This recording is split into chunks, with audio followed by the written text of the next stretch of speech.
Here's your WNEM TV5 news update. Good evening, everyone. I'm Meg McLeod. We have the latest updates on the deadly explosion in a Flint neighborhood.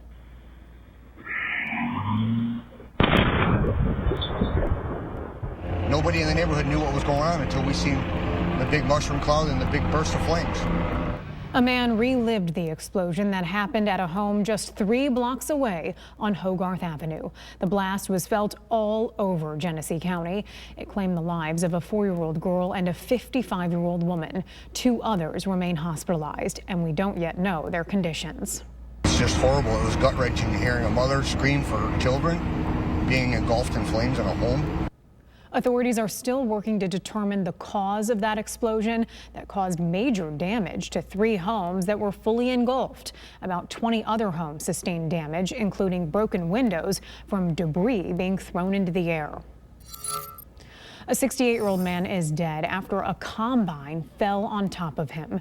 Yesterday, deputies in Tuscola County say they responded to a farm on Graff Road near Deckerville Road in Elmer Township just before noon.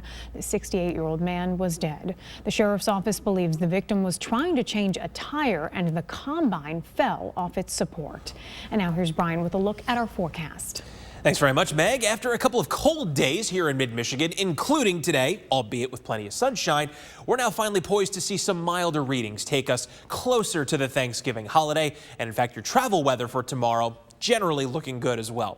On the Sky Tracker tonight, we still have high pressure over the lower Ohio Valley moving into the mid-Atlantic states tonight. It's going to stay close enough to keep our weather quiet. Just some high clouds beginning to stream on in from the west across Wisconsin and Lake Michigan. What we're going to be paying more attention to for our Wednesday is this warm frontal boundary draped through the central United States tonight. As that gets on the move and swings across the state into Wednesday, that's what's going to help to elevate our temperatures. It's going to be a sharp rise, just not quite as dramatic as the warm-up we saw last Wednesday when a lot of our readings got pretty well into the 60s. So your hour-by-hour forecast going through the remainder of our Tuesday evening, 8 o'clock to midnight. We'll just continue to see more of the high clouds piling on in from the west. But really, at worst, we're talking partly cloudy skies during the overnight period. Maybe a little window here where skies briefly lean mostly cloudy. I know we're splitting hairs here, but end result is that at the very least, we're not talking about any wet weather or snowy weather for the overnight period. Same holds true as we're getting ready to head out the door on Wednesday morning, whether that's just a normal work or school day for you, or if you're hitting the road to get a jump on your Thanksgiving travel. Conditions will start off dry with a bit of sunshine in the morning. Then clouds will become a little more numerous, but I still expect we'll see a good amount of sunshine through midday. It's during the afternoon, 3 o'clock into the 6 o'clock hour on our Wednesday evening, where we really start to see the clouds thicken on up. We trend back in toward mostly cloudy skies. And then during the late evening hours of Wednesday into the overnight period, that's when this system will finally start to squeeze out a few areas of light sprinkles at first, then a steadier light rain at times into the overnight hours of Wednesday into early Thanksgiving. Thanksgiving morning, we have some spotty showers around, and that's pretty much going to be the norm. Maybe some slightly more substantial rain coming in across parts of the thumb into our Thanksgiving afternoon.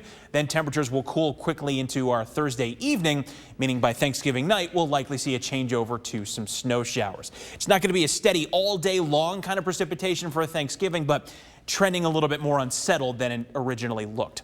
Now, as far as your travel weather for Wednesday, let's just get big picture here. We'll start with this statewide forecast here across Michigan. Most areas seeing mostly cloudy skies taking over with temperatures climbing into the middle and upper 40s. Expanding the view out to the Midwest region as a whole. If you're headed into the Ohio Valley, closer to, say, Indianapolis, Chicago, you got 50s with mostly cloudy skies, 60s in places like Kansas City and St. Louis, while folks headed toward maybe the northern plains or the Rockies are going to see temperatures pretty quickly fall into the 20s. If you're headed farther to the south, of course, naturally it gets warmer. Plenty of sunshine, though, for folks across the southeast. Temperatures in the 70s all along the Gulf Coast states. And then off toward the west coast, we've got temperatures ranging from the 40s, 50s, and even 60s with more and more sunshine as you get closer to places like L.A. I know, big picture, but hey, wherever you may be headed, want to make sure you're covered.